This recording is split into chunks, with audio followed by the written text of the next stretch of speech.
Hello guys, in this video I am going to show you how to allow friends and strangers to follow you on the cheer park or to the cheer park on the PUBG Mobile application.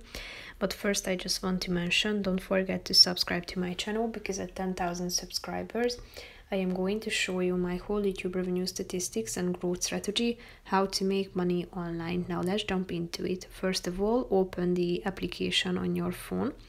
Then you should go to your home page and click on this button that you can find at the bottom of the screen on the right side corner. Then tap on settings at the top. Scroll down in this right side column to the privacy social section. Click on it.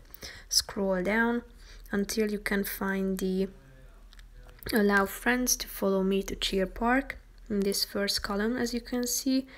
And next to it you can see another option or feature, allow strangers to follow me to cheer park. So you can enable this feature by tapping on the enable button or disable it by clicking on the other one.